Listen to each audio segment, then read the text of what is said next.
Hello बच्चों, अगला question try करते हैं हम। 37 नंबर, पूर्व समायोजन पास्ट एडजस्टमेंट। देखते हैं क्वेश्चन में क्या बोला गया है।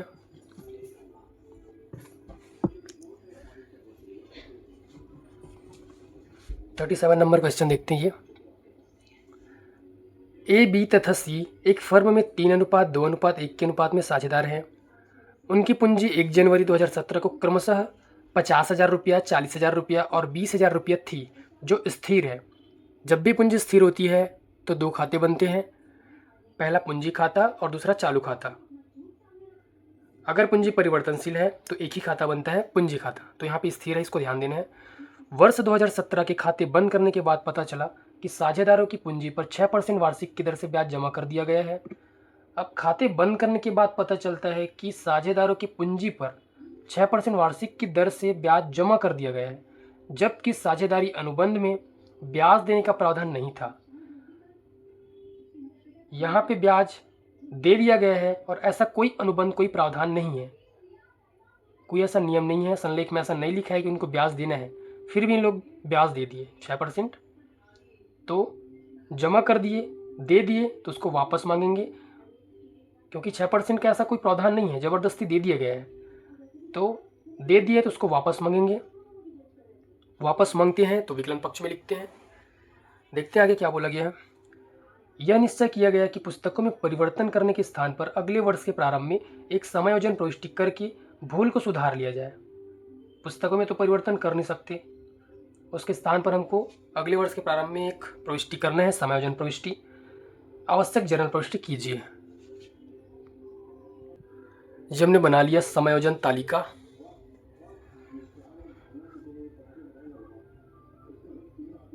समायोजन तालिका, ये विवरण का कॉलम। साझेदार यहाँ पे 3 है, ए, बी और सी। ए, बी और सी। ये ए का डेबिट पक्ष, ये क्रेडिट पक्ष, ये डेबिट पक्ष, ये क्रेडिट पक्ष, फिर ये डेबिट, ये क्रेडिट, ये क्रेडिट। तो हमने तालिका तो बना ली। अब इसमें क्या करना है देखते हैं। पूंजी पर ब्याज का कोई प्रावधान नहीं था, मीन्स पूंजी पर ब्याज देना है ऐसा कहीं पे नहीं लिखा है, फिर भी ज़बरदस्ती ये लोग 6% ब्याज दे दिए। तो 6% ब्याज होता कितना है देखते हैं पहले। पूंजी पर ब्याज, एक ही पूंजी दी गई है यहाँ पे 50,000 रुपया। 50,000 का 6% हमको निकालना है। 6/100 इज इक्वल 3,000 रुपया आएगा ये। बी की पूंजी दी गई है 40,000 रुपया। 40,000 का 6% निकालेंगे पूंजी पर ब्याज, ये 2,400 आएगा। सी का पूंजी दिया गया है 20,000 रुपया। 20,000 का 6% निकालेंगे, 20,000 का 6% आएगा ये 1,200 रुपया। परसेंट निकालने का शॉर्ट्स मैंने बना दिए हैं, आप शॉर्ट से देख सकते हैं इजी तरीके से हम परसेंट कैसे निकाल सकते हैं, वीडियो डला हुआ है। अब इतना इतना ये ब्याज आया 3,000 रुपया, 2,400 रुपया और 1,200 रुपया। अब इस ब्याज को देना तो नहीं था, ऐसा कोई प्रावधान तो नहीं था, लेकिन दे दिया गया है। अब दे दिया गया है तो उसको वापस मांगना पड़ेगा हमको। देते हैं तो समाकलन पक्ष में लिखते हैं। पूंजी पर ब्याज जब देते हैं हम, जब पूंजी खाता बनाते हैं, पूंजी खाता है चालू खाता, तो समाकलन पक्ष में देते हैं। यहाँ पे पूंजी जो है स्थिर है, स्थिर है तो ये पूंजी पर ब्याज की राशि जो है हम चालू खाता में लिखते हैं और चालू खाता के समाकलन पक्ष में देते हैं। ये समाकलन पक्ष में दिया गया है, जो कि ऐसा कोई प्रावधान नहीं था, तो इसको वापस मांगेंगे। वापस मांगते हैं तो विकलन पक्ष में लिखते हैं। पूंजी पर ब्याज ज़बरदस्ती दे दिए गए, मतलब वापस मांगेंगे, कोई नियम नहीं है ऐसा इनको देना है करके। वापस मांगते हैं तो विकलन पक्ष में लिखते हैं। हमने ए के विकलन पक्ष में 3,000 लिख दिया, बी के विकलन पक्ष में जितना आया उसको लिख दो। 2,400 रुपये पूंजी पर ब्याज बी का आया, 1,200 रुपया सी का आया। तीनों के विकलन पक्ष में हमने लिख दिया। अब तीनों को टोटल करेंगे। ये पूंजी पर ब्याज की राशि जो दी गई है, ये अगर एक्चुअल में देखें तो ये लाभ की राशि है। लाभ की राशि को पूंजी पर ब्याज समझ के जमा कर दिया गया है। तो हमने वापस तो मांग लिया, अब वापस मांगे हैं तो उसको अपनी जेब में तो नहीं रखेंगे, उसको साझेदारों में बांटेंगे। तो 3000, 2400 और 1200 सबको जोड़ेंगे, टोटल करेंगे। टोटल किए तो ये हमारा 6600 रुपया या 6600 रुपया। इस 6600 रुपये को तीनों साझेदारों में उनके अनुपात में बांटेंगे। तो यहाँ पे लिखते हैं लाभ का विभाजन।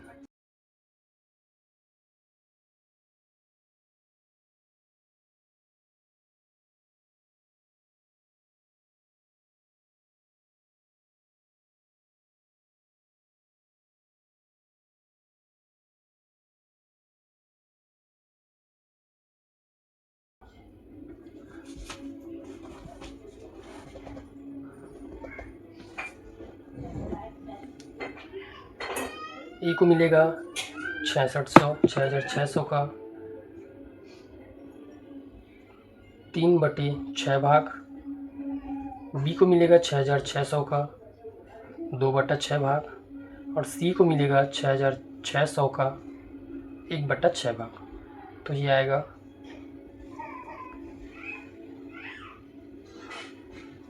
3300।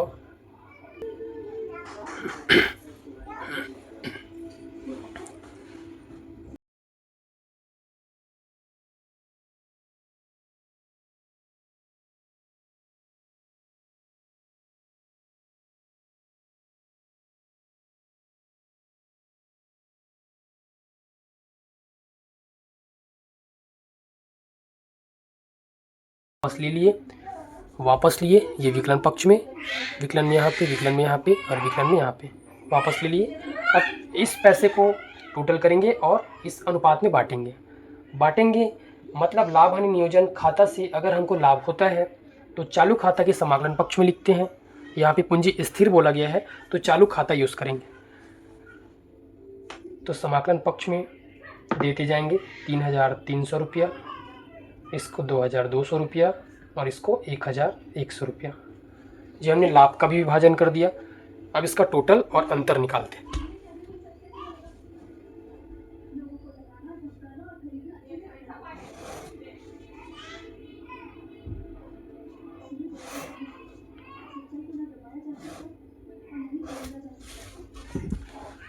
जी आपका योग वाला दो और ये अंतर वाला।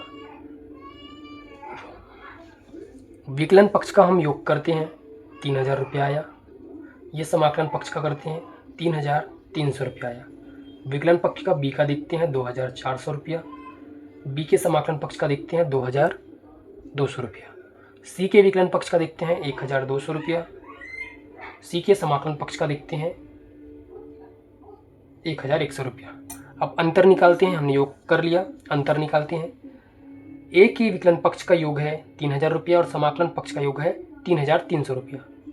3000 और 3300 में 3300 ज़्यादा है जो कि समाकलन पक्ष में है और 300 रुपया से ज़्यादा है, तो जितने से ज़्यादा है उसको ज़्यादा वाली साइड लिखेंगे। 3300 ज़्यादा था इसी साइड लिखेंगे। बी का देखते हैं 2400 रुपया विकलन पक्ष में है, 2200 रुपया समाकलन पक्ष में। विकलन पक्ष का ज़्यादा है और 200 रुपया से ज़्यादा है, तो ज़्यादा साइड में लिखते हैं, जिधर का अधिक होता है 200 रुपया। सी के विकलन पक्ष में 1200 रुपया है, समाकलन पक्ष में 1100 रुपया। मतलब विकलन पक्ष का 100 रुपया से अधिक है, तो जिस साइड का अधिक होता है उसी साइड में लिखते हैं और जितना अधिक है उसको लिख देते हैं। ये हमने बना लिया समायोजन तालिका। अब समायोजन तालिका तो बन गया। अब जर्नल एंट्री करते हैं समायोजन तालिका के हिसाब से।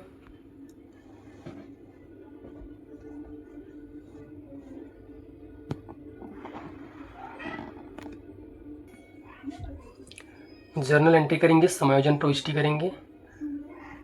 समायोजन प्रविष्टि, दिनांक,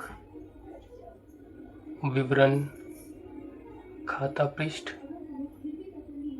राशि विकलन और यह राशि समाकलन। एंट्री करते हैं। तालिका में देखते हैं, अंतर की राशि को ध्यान देते हैं। अंतर की राशि क्या आया? ए के समाकलन पक्ष में अंतर आया 300 रुपया, मतलब ए का चालू खाता समाकलन होगा। यहाँ पे पूंजी जो है स्थायी बोला गया है, स्थिर बोला गया है, तो चालू खाता में ये सारी मदें जो हैं वो जाती है। पूंजी खाता यूज़ नहीं करेंगे, चालू खाता यूज़ करेंगे। तो ये जो है ए के समाकलन पक्ष का ज़्यादा आया है तो ए का चालू खाता समाकलन होगा।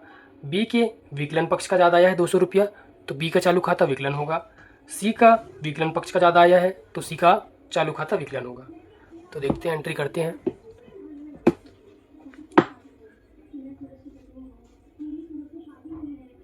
बी का चालू खाता विकलन, सी का चालू खाता विकलन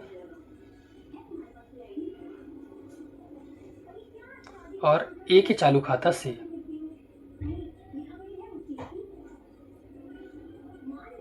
जी हमने एंट्री कर लिया। नीचे नरेशन देंगे, पूंजी पर ब्याज का समायोजन किया।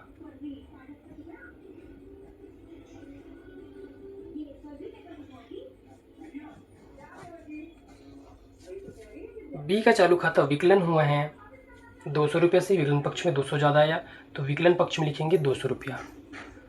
सी का चालू खाता विकलन हुआ है, सी के विकलन पक्ष में ज़्यादा आया 100 रुपया, 100 रुपये लिखेंगे।